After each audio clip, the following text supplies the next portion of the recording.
Hello बच्चों, आज हम करने वाले हैं अपना नया टॉपिक जो कि है टाइप्स ऑफ केमिकल रिएक्शंस। इससे पहले वाली वीडियोस में हमने क्या पढ़ा था? उससे हमने पढ़ा था केमिकल रिएक्शन क्या होती है, किसी भी केमिकल रिएक्शन को बैलेंस कैसे किया जाता है, अगर आपको कोई अनबैलेंस रिएक्शन गिवन है तो आप उसको बैलेंस कैसे कर सकते हैं। आज हम पढ़ने वाले हैं कुछ टाइप्स ऑफ केमिकल रिएक्शंस। इसका मतलब ये है कि जो केमिकल रिएक्शन होती है वो कितने टाइप्स की हो सकती है, जो हम अपना मतलब पढ़ते हैं या बेसिकली केमिस्ट्री लैब में जो हम प्रैक्टिकल्स परफॉर्म करते हैं उसमें हमें कितने डिफरेंट टाइप से मॉलिक्यूल्स कंबाइन होता हुआ दिखता है। ठीक है, सबसे पहली रिएक्शन होती है कॉम्बिनेशन रिएक्शन। देखो नाम से पता लग रहा है कॉम्बिनेशन। कॉम्बिनेशन का मतलब क्या होता है? दो अलग अलग चीजों को कंबाइन करके जो हमारे पास एक नई चीज मिल रही है। कॉम्बिनेशन का मतलब क्या होता है? Two different things and combine to make a one product. ठीक है, तो ऐसे यहाँ पर भी होने वाला है। कॉम्बिनेशन रिएक्शन का मतलब क्या है? जहां पे दो या दो से ज्यादा सब्सटेंसेस आएंगे, मतलब दो या दो से ज्यादा रिएक्टेंट्स जब एक साथ कंबाइन करते हैं और एक प्रोडक्ट बनाते हैं उसको हम बोलते हैं कॉम्बिनेशन रिएक्शन। ठीक है, जैसे कि कॉम्बिनेशन में हम बोल सकते हैं हमने ली दाल और हमने ली चावल, दोनों को अलग अलग रखा था, अलग अलग था और बाद में हमने उन दोनों को कंबाइन करते हम अब खा रहे अपना लंच दाल चावल। ठीक है, वैसा होता है कॉम्बिनेशन रिएक्शन। एग्जाम्पल देखते हैं क्या है। एग्जाम्पल है Mg plus O2। Mg is magnesium, magnesium plus oxygen आपको देता है MgO, मैग्नीशियम ऑक्साइड। देखो मैंने ज्यादातर कोशिश करी है कि रिएक्शन में अनबैलेंस्ड फॉर्म में ही रहने दूं ताकि आप एक बार यहाँ पे भी प्रैक्टिस कर सके कि बैलेंस कैसे किया जाता है रिएक्शन को। ठीक है, तो यहाँ पे देखो क्या है, Mg है, यहाँ पर भी Mg1 है, तो मतलब दोनों तरफ बैलेंस्ड है। यहाँ पर O2 है लेकिन यहाँ पर O1 है, तो बैलेंस करने के लिए क्या लगा देंगे हम आगे 2। जैसे ही Mg के आगे 2 लग जाएगा, अब यहाँ पे प्रोडक्ट में मैग्नीशियम 2 एटम्स हैं लेकिन रिएक्टेंट में मैग्नीशियम ओनली 1, तो हम इसमें क्या करेंगे, यहाँ पे भी 2 मल्टीप्लाई कर देंगे। क्लियर? इस तरीके से हम बैलेंस करते हैं, एक एक एटम को चेक करते हैं, उनके नंबर ऑफ एटम्स चेक करते हैं, जितनी कमी होती है उतने से मल्टीप्लाई कर देते हैं। ठीक है, सेकंड एग्जांपल देखते हैं। H2 प्लस O2 बनाता है H2O। इंपॉर्टेंट बात ये भी होगी बच्चों, हर एक एटम की आपको क्या पता होनी चाहिए? स्टेट। स्टेट मतलब क्या वो सॉलिड फॉर्म में है, लिक्विड में है, गैस में है या एक्वस में है। हमारे पास एक चौथी आ चुकी है state, that is aqueous state. Aqueous state आपको मैंने बताई थी क्या होती है। जब हम किसी सॉलिड को किसी लिक्विड में मिला देते हैं तो एक गाढ़ा सा सॉल्यूशन बनता है, that is not a true solution, हम उसको बोलते हैं एक्वस सॉल्यूशन। वो थोड़ा सा ट्रांसलूसेंट होता है, हल्का सा, मतलब ऐसा होता है जो क्लैरिटी नहीं होती। जैसे पानी होता है ना, पानी is transparent but oil is translucent, आप ऑयल से दूसरी तरफ नहीं देख सकते हो। ठीक है, तो अगर आप इसमें इनकी स्टेट लिखना चाहोगे क्या लिखोगे? आपको पता होना चाहिए और जितना ज्यादा प्रैक्टिस करोगे उतना ज्यादा फायदा आपके लिए होगा। तो magnesium is a solid, oxygen is a gas और ये जो बनता है ये बनता है सॉलिड के फॉर्म में। ठीक है, और वैसे भी क्या है ये, आप मानो हमने फर्स्ट एग्जांपल में देखा था मैग्नीशियम रिबन। जब आप मैग्नीशियम रिबन को जला दोगे, जलाने के बाद जो राख मिलती है वो सॉलिड की फॉर्म में मिलती है। ठीक है, सिमिलरली यहाँ पे hydrogen is a gas, oxygen is a gas but H2O is liquid, water is liquid. Balancing देखते हैं, यहाँ हाइड्रोजन के 2 एटम्स हैं, यहाँ पे भी हाइड्रोजन के 2 एटम्स हैं, बैलेंस्ड। यहाँ पे ऑक्सीजन के 2 एटम्स बट यहाँ पे ऑक्सीजन का क्या है, ओनली 1। तो मैं क्या करूंगी, इसको होल से मल्टीप्लाई कर दूंगी। होल से मल्टीप्लाई करने की वजह से ऑक्सीजन तो 2 हो जाएगा बट हाइड्रोजन कितना हो गया, 2 2 4। तो हम इसको क्या करेंगे, आगे भी 2 से मल्टीप्लाई कर देंगे।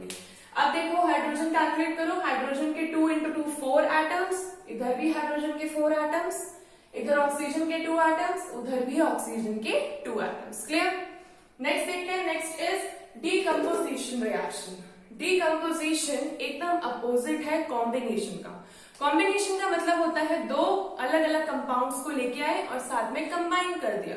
डीकंपोजिशन का मतलब होता है एक कंबाइंड फॉर्म में है, आपने उसको ब्रेक डाउन कर दिया उसके सिंपल प्रोडक्ट्स में। कैसा है, एग्जांपल देखते हैं। CaCO3 calcium carbonate, calcium carbonate is solid, ये बन जाता है कैल्शियम ऑक्साइड में, ये भी आपका सॉलिड और CO2 आपकी गैस हो गई that is carbon dioxide gas. Calcium oxide है ये and this is carbon dioxide gas. Balancing की बात करें तो बैलेंसिंग में देखो यहाँ कैल्शियम 1, यहाँ कैल्शियम 1, C1 O3 O2 और एक यहाँ पे O1 O3। ये थी हमारी डिकम्पोजिशन रिएक्शन जिसमें एक कंपाउंड दो में स्प्लिट हुआ है, दो या दो से ज्यादा कंपाउंड्स में भी स्प्लिट हो सकता है।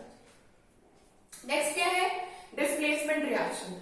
डिस्प्लेसमेंट का मतलब पता होना चाहिए, तब रिएक्शन तो अपने आप के माइंड में एक इमेज बन जाएगी। डिस्प्लेसमेंट का मतलब होता है आपने किसी चीज को उठाया, उसकी जगह बदल दी, उसको डिस्प्लेस कर दिया।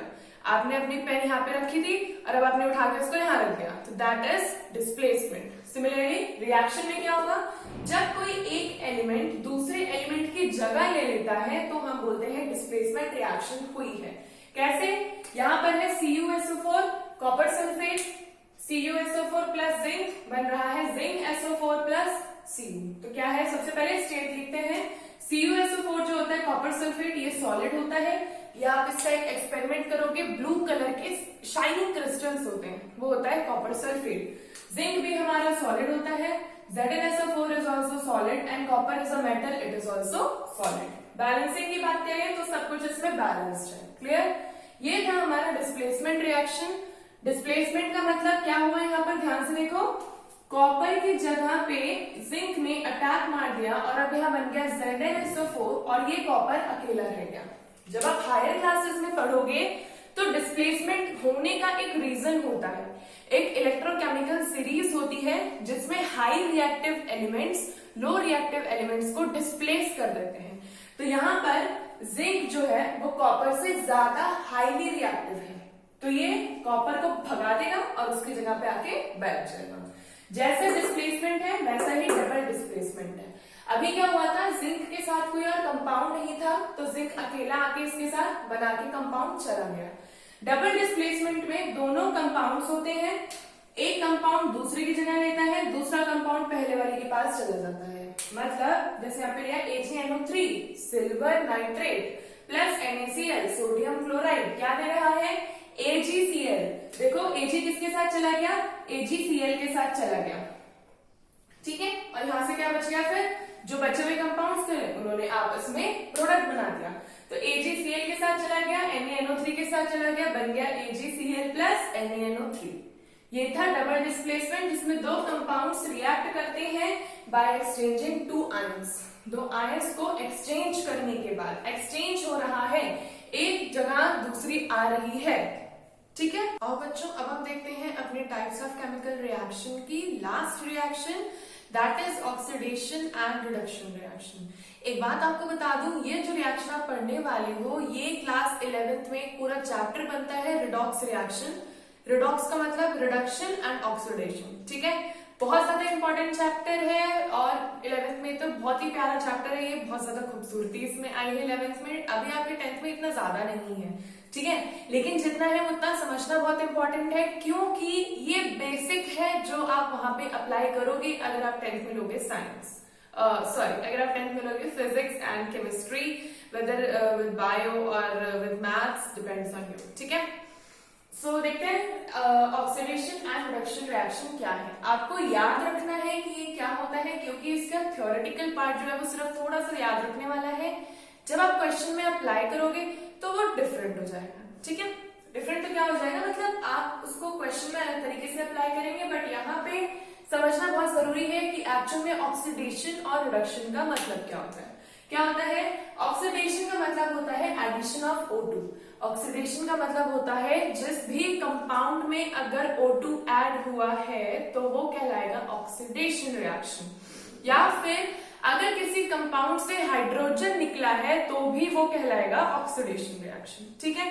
सिमिलरली रिडक्शन का मतलब होगा या तो किसी कंपाउंड में एडिशन ऑफ हाइड्रोजन हुआ है या फिर किसी कंपाउंड से हमने रिमूवल ऑफ क्या किया है, oxygen.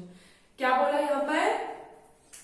Oxidation is addition of O2 और रिमूवल ऑफ H2। दोनों रिएक्शंस एक साथ, और ये दोनों जो कंडीशंस हैं ये एक साथ काम नहीं करती है। हो सकता है कहीं पे आपको सिर्फ ऑक्सीजन ऐड होता हुआ दिखे तो भी वो ऑक्सीडेशन कहलाएगा, और अगर किसी रिएक्शन में हाइड्रोजन रिमूव होता हुआ दिखेगा तो भी वो ऑक्सीडेशन कहलाएगा। सिमिलरली जहां पे हमने बोला रिडक्शन के लिए एडिशन ऑफ H2, तो इसका मतलब जिस भी कंपाउंड में H2 ऐड होगा तो मतलब वो क्या कहलाएगी, रिडक्शन रिएक्शन। और जहां से भी अगर O2 रिमूव हो जाएगा तो भी वो क्या कहलाएगा, रिडक्शन रिएक्शन। ठीक है, ये जब समझ जाओगे ऑक्सीडेशन और रिडक्शन क्या है, अब इसी से सबसे इंपॉर्टेंट चीज बन जाती है दो हमारे terms, oxidising agent and reducing agent. ठीक है, ये तो बहुत ज्यादा इंपॉर्टेंट है, इनको हम इक्वेशन में समझते हैं कि कैसे पता लगेगा कौन सा ऑक्सीडाइजिंग होगा कौन सा रिड्यूसिंग। देखो मैंने कंपाउंड लिखा है CuO, Cu is copper, O is oxide oxygen, तो ये बन जाएगा कॉपर ऑक्साइड प्लस हाइड्रोजन, आपको दे रहा है Cu that is copper and H2O। अगर मैं इनकी स्टेट लिखना चाहूँ तो copper oxide is solid, hydrogen is a gas, copper is a solid and H2O is liquid. Clear? Okay, हमने सबसे पहले देखा एक कंपाउंड उठा लिया मैंने CuO।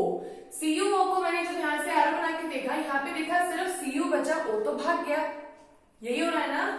यहाँ से मैंने इस कंपाउंड को उठाया और यहाँ पे चेक किया Cu में O नहीं है, सिर्फ Cu है, मतलब यहाँ से ऑक्सीजन रिमूव हो चुका है लेकिन हाइड्रोजन नहीं ऐड हुआ है। तो एक चीज याद रखो, दोनों कंडीशंस एक साथ काम नहीं करती, कोई भी एक कंडीशन एट अ टाइम लगेगी। ठीक है, तो यहाँ से जब ऑक्सीजन हट चुका है तो मैं इसको बोलूंगी रिडक्शन रिएक्शन हुई है। क्या हुआ है, रिमूवल ऑफ O2, तो मतलब रिडक्शन। अब हाइड्रोजन को उठा के देखते हैं, हाइड्रोजन यहाँ पे खाली था, यहाँ पे जाके देखा ओ इसके पास तो ऑक्सीजन भी आ गया, मतलब यहाँ हाइड्रोजन के पास आगे जाके कौन ऐड हो रहा है, ऑक्सीजन। ऑक्सीजन, और इस प्रोसेस को क्या बोलते हैं, ऑक्सीडेशन, एडिशन ऑफ O2। तो हमें पता लगा addition of O2 is oxidation. Reduction oxidation अगर आपको देखना आ गया तो रिड्यूसिंग एजेंट ऑक्सीडाइजिंग एजेंट हद से ज्यादा आसान है। क्या है, जिस कंपाउंड ने ऑक्सीजन दिया, जिस कंपाउंड ने अपना ऑक्सीजन रिमूव करने के लिए दिया उसको हम बोलते हैं ऑक्सीडाइजिंग एजेंट, और जो कंपाउंड अपना O2 ऐड करने के लिए दे रहा है उसको हम बोलते हैं रिड्यूसिंग एजेंट। ठीक है, क्या मतलब होता है ऑक्सीडाइजिंग एजेंट का, जो O2 देता है ऑक्सीडेशन के लिए, मतलब ऑक्सीडेशन के प्रोसेस जो होने वाला है यहाँ पर उसके लिए ऑक्सीजन कौन दे रहा है, ये दे रहा है, तो मतलब ये खुद से ऑक्सीजन दे रहा है, तो ये क्या कहला रहा है, oxidising agent. Similarly reducing agent का मतलब जो हाइड्रोजन देता है रिडक्शन के लिए या फिर जो रिमूव करता है O2। आपको याद रखने का तरीका क्या रखना है, बस इतना देखो, जिसने खुद का रिडक्शन किया वो कहलाएगा ऑक्सीडाइजिंग एजेंट, जस्ट अपोजिट जिसने खुद का ऑक्सीडेशन किया वो खुद कहलाएगा रिड्यूसिंग एजेंट। ठीक है, एक और एग्जांपल देखते हैं। आपके पास ऐसे भी एग्जाम्पल आएंगे जहां पर एक ही इक्वेशन में सिर्फ हाइड्रोजन होगा, ऑक्सीजन नहीं होगा, तो कंफ्यूज नहीं होना, ये नहीं सोचना कि अरे हाइड्रोजन और ऑक्सीजन से ही तो पता लगता है ऑक्सीडेशन और रिडक्शन। आप उसको अलग तरीके से भी समझ सकते हो, जो मैं आपको एग्जाम्पल में बताने वाली हूँ। क्या है, H2S hydrogen sulphide plus Cl2 आपको दे रहा है सल्फर प्लस 2HCl। ठीक है, क्या करेंगे हम इसमें, सबसे पहले हमने H2S को उठा लिया, यहां से हमने देखा H2S था, यहाँ पर सिर्फ S बचा, हाइड्रोजन गायब हो गया, removal of hydrogen, removal of hydrogen क्या होता है, ऑक्सीडेशन, क्या होता है, ऑक्सीडेशन। ऐसे ही क्लोरीन को उठाया, क्लोरीन को यहाँ पे चेक किया, हाइड्रोजन ऐड हो गया है, addition of hydrogen, addition of hydrogen क्या होता है, रिडक्शन। जिसने खुद का रिडक्शन किया वो कहलाएगा ऑक्सीडाइजिंग एजेंट, जिसने खुद का ऑक्सीडेशन किया वो कहलाएगा रिड्यूसिंग एजेंट। क्या इतनी बात क्लियर है, बस यही चीज समझ के रखनी है कि जिसने खुद का ऑक्सीडेशन किया वो कहलाएगा रिड्यूसिंग एजेंट, जिसने खुद का रिडक्शन किया वो कहलाएगा ऑक्सीडाइजिंग एजेंट। ठीक है, नेक्स्ट एग्जांपल देखते हैं। देखो यहाँ पर हाइड्रोजन नहीं है, लास्ट रिएक्शन में ऑक्सीजन नहीं था, यहाँ पर हाइड्रोजन नहीं है, तो ZnO यहाँ से बन रहा है जिंक, यहाँ पे ऑक्सीजन था, यहाँ पे ऑक्सीजन जा चुका है, removal of oxygen, removal of oxygen is reduction, मतलब यहाँ पे हो गया रिडक्शन। तो इसका मतलब ZnO खुद क्या काम कर रहा है, ऑक्सीडाइजिंग एजेंट का काम कर रहा है। सिमिलरली यहाँ पे था कार्बन और ये बन गया CO, तो इसने क्या किया, ऑक्सीजन ऐड किया, ऑक्सीजन ऐड किया मतलब क्या हो गया, ऑक्सीडेशन, और खुद कैसा काम कर रहा है, रिड्यूसिंग एजेंट। ठीक है, एक्चुअली एजेंट्स का काम क्या होता है, जैसे हमारे पास होते हैं ना एजेंट्स होते हैं कुछ काम निकलवाने के लिए, कह रहे हैं कहीं कुछ काम निकलवाना है तो एजेंट यू अपना अपना काम निकलवाने के लिए होता है। मतलब जैसे तो नॉर्मल डेली लाइफ में मैं एग्जाम्पल लेना नहीं चाह रही हूँ, नहीं तो सिंपल बात इतनी है कि अगर जैसे यहाँ से हमको ऑक्सीडेशन का प्रोसेस करवाना है, ऑक्सीडेशन कब होगा, जब जिंक ऑक्सीजन को छोड़ेगा, और जिंक जब ऑक्सीजन को छोड़ रहा है तो खुद तो वो कर रहा है रिडक्शन, लेकिन वो ऑक्सीजन उपलब्ध करवा रहा है, it is making it available ताकि वो यहाँ पर ऑक्सीडेशन कर सके। ठीक है, तो जब तक जिंक ऑक्सीजन को नहीं छोड़ेगा ऑक्सीडेशन का प्रोसेस नहीं हो सकता। तो जिंक क्या कहला रहा है, oxidising agent. Similarly carbon reducing agent क्यों है, अब यहाँ पे हाइड्रोजन तो है नहीं, तो रिड्यूसिंग एजेंट कैसे हुआ, क्योंकि रिड्यूसिंग एजेंट का काम होता है कि वो हाइड्रोजन दे रिडक्शन के लिए या फिर वो रिमूव करे O2। बट यहाँ तो देखो वो खुद क्या कर रहा है, ऑक्सीडेशन कर रहा है, खुद का तो ऑक्सीडेशन कर रहा है, आगे जाके वो ऐड कर रहा है ऑक्सीजन, लेकिन वो जगह बना सकता था अगर यहाँ हाइड्रोजन होता तो हम देखते कि वो हाइड्रोजन को निकाल के आगे देता ताकि यहाँ पर कोई और कंपाउंड उससे जुड़ जाता। बट क्योंकि यहाँ पे हाइड्रोजन नहीं है तो वो चीज यहाँ पे अप्लाई नहीं होती। यहाँ पे सिंपल बात इतनी है, अगर आपको पता लग गया कि एक कंपाउंड आपका ऑक्सीडाइजिंग एजेंट की तरह काम कर रहा है तो दूसरा रिड्यूसिंग एजेंट अपने आप हो जाएगा। ठीक है, एक बार एनसीईआरटी की बुक से आप जरूर पढ़ना, बहुत ज्यादा इजी है ये टॉपिक, लेकिन एक बार रीडिंग करना बहुत ज्यादा इंपॉर्टेंट है। उनके सारे एग्जाम्पल्स को आप एक बार जरूर पढ़ना, जितने इनटेक्स्ट क्वेश्चंस होंगे उनको सॉल्व करने की आपको प्रैक्टिस करनी पड़ेगी, बिकॉज बच्चों आपको पता होना चाहिए ये बात कि क्लास 10th के बोर्ड्स के एग्जाम पूरा एनसीईआरटी पे बेस्ड होते हैं। अगर आपके एनसीईआरटी को आपने 2 से 3 बार पढ़ चुके हैं एग्जाम्स आने तक, तो इतनी बात कंफर्म है आप अबव 90 स्कोर कर सकते हो। नहीं तो आप अपने सीनियर से तो एक बार जरूर बात करना कि भैया दीदी ये सब कैसे, एग्जाम का बेसिस क्या होता है, ये सब चीजें वो खुद बताएंगे। एनसीईआरटी बुक सबसे ज्यादा इंपॉर्टेंट है, प्रीवियस ईयर्स के क्वेश्चंस बहुत ज्यादा इंपॉर्टेंट है और आप आराम से अबव 90 स्कोर कर सकते हो। सबसे इंपॉर्टेंट बात, जितनी चीजें यहाँ पढ़ते हो उसको आप एक बार जरूर नोट किया करो, वो आपको ही आगे काम आएगा, और नहीं तो आप बुक जरूर पढ़ा करो अपनी एनसीईआरटी की।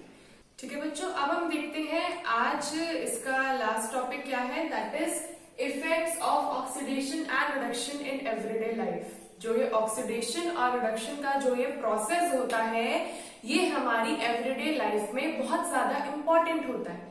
क्यों इंपॉर्टेंट होता है, आपने देखा होगा आपके घर में जैसे कोई आयरन का सामान होगा, लाइक जैसे हमारे गेट होते हैं, जो हमारे घरों में गेट्स होते हैं, या फिर कोई और सामान होता है that is made up of iron, तो आप उसमें देखते हो जब वो नया होता है तो एकदम स्मूथ होता है, आपने उसमें पेंट कर दिया तो उसके बाद वो स्मूथ होता है। लेकिन जब आप उसको कुछ टाइम, कुछ सालों बाद देखते हो तो उसके ऊपर एक हल्की सी परत जम जाती है, जिसको अगर आप रगड़ के हटाओगे तो वो हट जाता है। तो वो क्या होती है, वो परत होती है रस्ट। रस्ट मतलब हम बोलते हैं ना, मम्मी बोलती है जंग लग गया इस लोहे में, क्यों जंग लग गया, व्हाट इज दिस जंग, जंग इज रस्ट। रस्ट मतलब क्या होता है हमारा, कोरोजन। कोरोजन का मतलब क्या होता है, खराब हो गया है वो मेटल, वो धीरे धीरे खराब हो रहा है। अब वो मेटल खराब क्यों हो रहा है, एक्चुअल में आयरन जो है हमारा वो बहुत अच्छा मेटल होता है, बट जब हम उसको ऑक्सीजन की प्रेजेंस में या वाटर की प्रेजेंस में बहुत ज्यादा रखते हैं, मतलब जब मॉइस्चर बहुत ज्यादा हो आपकी सराउंडिंग में, या सपोज आप जैसे आप गेट का एग्जांपल लिया, आप रोज उस गेट को धो रहे हो, वो पूरा गीला है और उसको धूप नहीं मिल रही है कि वो सूख सके, कुछ सालों बाद उसमें रस्ट हो जाएगा। ऐसा नहीं होगा 1-2 दिन में हो जाता है, rusting is a slow process, वो धीरे धीरे धीरे एक लेयर जमनी स्टार्ट होती है उस मेटल के ऊपर, वो लेयर उस मेटल की प्रॉपर्टीज को डिस्ट्रॉय करती है। ठीक है, तो कोरोजन क्या बोला हमने, metals are eaten up gradually by the action of air, moisture और a chemical. Metals are eaten up, eaten up का मतलब जो उसकी प्रॉपर्टीज है उसको छुपा दिया एक अलग से लेयर में, उसकी प्रॉपर्टीज, उस मेटल की अच्छी प्रॉपर्टीज को छुपा रहा है वो लेयर, उसको पूरी तरीके से खत्म कर रहा है। और वो लेयर कैसे बन रही है, वो लेयर बन रही है due to the action of air, हो सकता है एयर की वजह से। एयर में जब वाटर के ड्रॉपलेट्स प्रेजेंट होते हैं हम उसको कहते हैं मॉइस्चर। मॉइस्चर मतलब नमी। जब एयर में वाटर के मॉलिक्यूल्स प्रेजेंट होते हैं उसको कहते हैं मॉइस्चर। और अगर हमारे आयरन के उस मेटल के पास मॉइस्चर बहुत ज्यादा रहेगा तो ऐसे केस में रस्टिंग का प्रोसेस होने लग जाएगा, हमारा आयरन धीरे धीरे धीरे धीरे उसके ऊपर एक लेयर जमने लग जाएगी और वो खत्म होने लग जाएगा। ठीक है, इसकी एक इंपॉर्टेंट रिएक्शन होती है बच्चों, इसको ध्यान से इस रिएक्शन को याद रखना है, ये रिएक्शन एग्जाम में जरूर आती है। 1 नंबर की रिएक्शन पूछी जा सकती है, कंप्लीट द फॉलोइंग रिएक्शन। क्या है reaction? Reaction is Fe is iron, iron वो भी 4 टाइम्स है just to balance the reaction. ठीक है, तो आपको बैलेंस्ड फॉर्म में ही याद रखनी है, ये चीज आपको ध्यान रखनी है हमेशा, जब भी एग्जाम में आप रिएक्शन लिखोगे हमेशा बैलेंस्ड फॉर्म में लिखनी है। तो 4Fe + 3O2 + H2O। ऑक्सीजन और वाटर की प्रेजेंस में जब हमारे आयरन के ऊपर बहुत देर तक रहती है, उससे एक क्रिएट हो जाती है एक नई लेयर जिसका नाम है हाइड्रेटेड आयरन 3rd ऑक्साइड, जिसका नाम है रस्ट। रस्ट मतलब वो ब्राउन कलर की जंग जो है। क्या है फॉर्मूला? 2Fe2O3.H2O। अब देखो नाम हमने क्या लिखा है? हाइड्रेटेड। हाइड्रेटेड का मतलब होता है जिसमें वाटर प्रेजेंट होता है। ठीक है, हाइड्रेटेड का मतलब होता है जिसमें वाटर प्रेजेंट होता है। जैसे आप पढ़ोगे प्लास्टर ऑफ पेरिस, उसमें भी वाटर का मॉलिक्यूल होता है। यहाँ पे वाटर का मॉलिक्यूल क्या है? ये .XH2। X का मतलब क्या है? यहाँ पे X की वैल्यू कुछ भी हो सकती है, 1 2 3 4 5 6 7 8 9 10 अप टू 100, जो भी मन करे वो हो सकती है। ठीक है, तो क्या मतलब हुआ? आयरन के ऊपर एक वाटर की लेयर आ गई, मतलब कि अब उस पर चढ़ चुका है रस्ट। अब वो मेटल अपनी प्योर फॉर्म में नहीं है, अब उसके ऊपर एक दूसरी लेयर है, उसका नाम है हाइड्रेटेड आयरन 3rd ऑक्साइड। ये आयरन 3rd का मतलब क्या है? क्योंकि Fe की वैलेंसी यहाँ पे 3 है। आपको वैलेंसी पता है कैसे निकालते हैं? अगर O के साथ है 3 मतलब वो Fe की वैलेंसी है, Fe के साथ है 2 मतलब ऑक्सीजन की वैलेंसी, तभी तो होता है ना क्रॉस मल्टीप्लाई Fe2O3। तो यहाँ पर Fe की वैलेंसी 3 है, इसलिए उसे बोल रहे हैं आयरन 3rd। अगर Fe की वैलेंसी 2 होती तो उसे बोलते हैं आयरन 2। ठीक है, तो Fe2O3 एक लेयर बन गई हाइड्रेटेड फॉर्म में because it has molecules of water.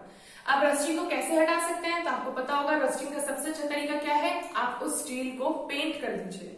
हम उस स्टील को जब पेंट कर देते हैं, उसको गैल्वेनाइज कर देते हैं, एक प्रोसेस होता है galvanisation. What is the name? Galvanisation. Galvanisation एक ऐसा प्रोसेस होता है जिससे हम किसी भी स्टील के मटेरियल पे रस्टिंग रोक सकते हैं। कैसे रोक सकते हैं? एक कोटिंग उसकी लगाते हैं, उसके ऊपर हम अपने पेंट की कोटिंग लगाते हैं, उससे हमारी स्टील की आयरन की लाइफ बहुत ज्यादा लंबी बढ़ जाती है, रस्टिंग का प्रोसेस और ज्यादा स्लो हो जाता है। जो क्रूड आयरन होता है, क्रूड मतलब जो एकदम बस ऐसे भट्टी से निकल के सामने आए आयरन, वो जो होता है वो एकदम प्योर फॉर्म में होता है।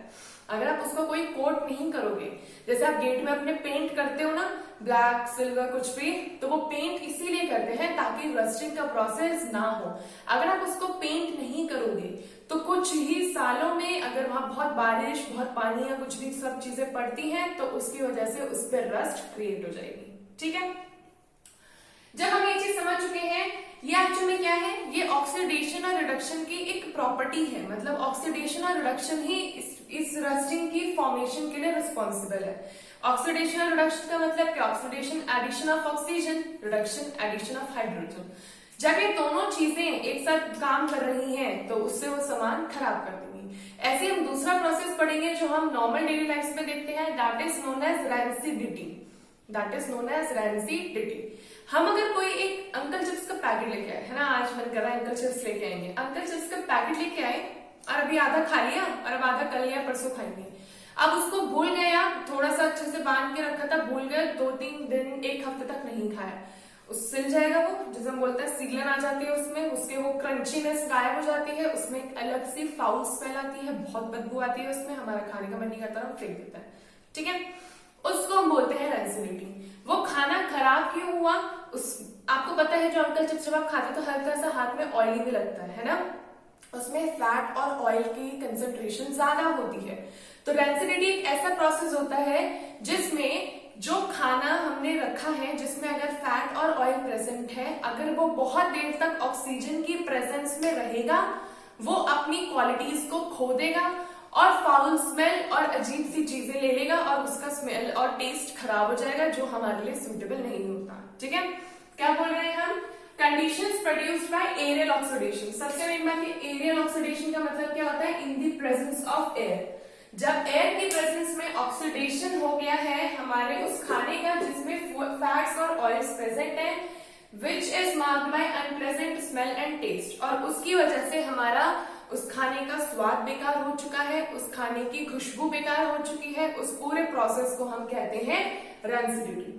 इसको हम बचा सकते हैं। ऐसा भी हो सकता है कि हम जो अंकल चिप्स लेके आए हैं उसको हम एयर टाइट कंटेनर्स में रख दें और 2 से 3 दिन के अंदर ही खा लें, तो वो नहीं खराब होगा। एयर टाइट कंटेनर का क्या फायदा होगा, वो हमारे एटमॉस्फेरिक ऑक्सीजन को उसके अंदर नहीं जाने देगा, जिसकी वजह से ऑक्सीडेशन का प्रोसेस नहीं हो पाएगा, और अगर ऑक्सीडेशन नहीं होगा तो फिर वो स्मेल खराब नहीं होगी, उसका टेस्ट खराब नहीं होगा। तो आइए कुछ मेजर्स देखते हैं जिसकी वजह से हम अपनी रेसिडिटी के इस प्रोसेस को प्रिवेंट कर सकते हैं, होने से रोक सकते हैं। क्या है? It can be prevented by adding antioxidants to food. Antioxidant क्या होता है? ये जब जो पैकेजिंग होके आती है फूड की, जो कंपनी उसको बनाती है, ये उनमें वो लोग ऐड कर सकते हैं। एंटीऑक्सीडेंट क्या करता है? एंटीऑक्सीडेंट नाम ही पता लग रहा है, एंटीऑक्सीडेंट, ऑक्सीजन का एंटी, ऑक्सीजन को रोकेगा। ऑक्सीजन अगर उसकी लेयर पे आने लगेगा तो वो उससे फाइट करके उसको भगाएगा। तो हम वो जो पैकेजिंग करते हैं फूड की, अगर वो हमारे उस फूड में एंटीऑक्सीडेंट्स डाल दें तो उसकी वजह से रेसिडिटी का प्रोसेस स्लो हो जाता है। ठीक है। Next is by packaging food items in nitrogen gas. अगर हम अपने फूड आइटम्स के अंदर, जैसे आपने देखा होगा पैकेट होता है ना, कुरकुरे का पैकेट लाए, टकाटक का पैकेट है और उसमें टकाटक तो गिन के 4-5 है, बाकी सब गैस भरी पड़ी है। वो गैस क्यों भरते हैं? वो गैस होती है नाइट्रोजन गैस। वो गैस इसलिए रखी जाती है ताकि आपके रेसिडिटी के प्रोसेस को स्लो करा जा सके, ताकि एटमॉस्फेयर की ऑक्सीजन उस पर रिएक्ट ना कर दे और वो खराब ना हो जाए। ठीक है। Next is by keeping food in refrigerator. जो पैकेज्ड फूड्स होते हैं, जैसे खाने का कोई सामान हो गया, नॉट कुरकुरा और टकाटक, समथिंग एल्स, अगर आप उसे ला रहे हो, आपने उसे खोल दिया है, तो आप अगर उसको चाहते हो कि उसमें कोई स्मेल या टेस्ट में गड़बड़ी ना आए तो आप उसको फ्रिज में रख सकते हैं। उससे रेसिडिटी का प्रोसेस और स्लो हो जाता है। फ्रिज में कूलिंग प्रॉपर्टीज होती है, उस खाने को कूल करके रखता है और उसमें ऑक्सीजन की गैस नहीं होती, उसमें डिफरेंट गैसेस होती हैं जो उसको कूल डाउन करता है। ठीक है। Next is storing food in airtight containers. जब आप अपने फूड को एयरटाइट कंटेनर्स में रखोगे, जैसे मैंने एग्जांपल दिया, अंकल चिप्स लेके आए, पैकेट से निकाल दो, उसे एक एयरटाइट कंटेनर में रख दो, उसमें एटमॉस्फेरिक ऑक्सीजन नहीं घुस पाएगी तो रेसिडिटी नहीं हो पाएगी, खाना बच जाएगा, फिर अगले दिन हम छुपके छुपके अंकल चिप्स खा लेंगे। लास्ट क्या है? By keeping food away from light. जब आप अपने खाने को लाइट मतलब सूरज की रोशनी, ऐसा नहीं वो ट्यूब से दूर रखना है, वो ट्यूब है, बल्ब जल रही है और उससे दूर छुपा के अंधेरे में खाना है लाइट वाइट बंद करके, नहीं। लाइट मतलब जो हमारी नेचुरल लाइट है, दैट इज सनलाइट। सनलाइट से भी जब आप दूर रखोगे तो भी आपका रेसिडिटी का प्रोसेस स्लो रहेगा। अगर आप कुरकुरे का पैकेट खाकर उसको वहीं छोड़ दोगे तो वो सूख के खत्म हो जाएगा। ठीक है। ओके। अगर ये चीज आपको समझ में आ चुकी है, आप इसके एक बार नोट्स जरूर बनाएं। अगर वैसे हो तो आप एक बार एनसीईआरटी की बुक अपनी जरूर पढ़ें, वो चीज आपको बहुत फायदा देने वाली है बच्चों। एनसीईआरटी की बुक क्लास 10th के लिए बहुत ज्यादा इंपॉर्टेंट है, उसको बिल्कुल मत छोड़ना। कम से कम 2 से 3 बार जरूर पढ़ना, और जब बोर्ड से एग्जाम आते हैं तब तो एकदम उसके हर एक एग्जाम्पल आपको याद होनी चाहिए। ठीक है। ओके। अगर आपको आज का लेक्चर पसंद आया हो तो एक बार मेरी इस वीडियो को एक प्यारा से थम्स अप देना है, और क्या करना है, और सब्सक्राइब करना है मेरे चैनल को, ताकि आगे बहुत सारी वीडियोस आने वाली हैं, आपकी मैं हेल्प कर सकूं। कोई भी क्वेरी हो आप अपना इस कमेंट सेक्शन में मुझसे एक बार जरूर पूछें। Okay. Thank you for watching.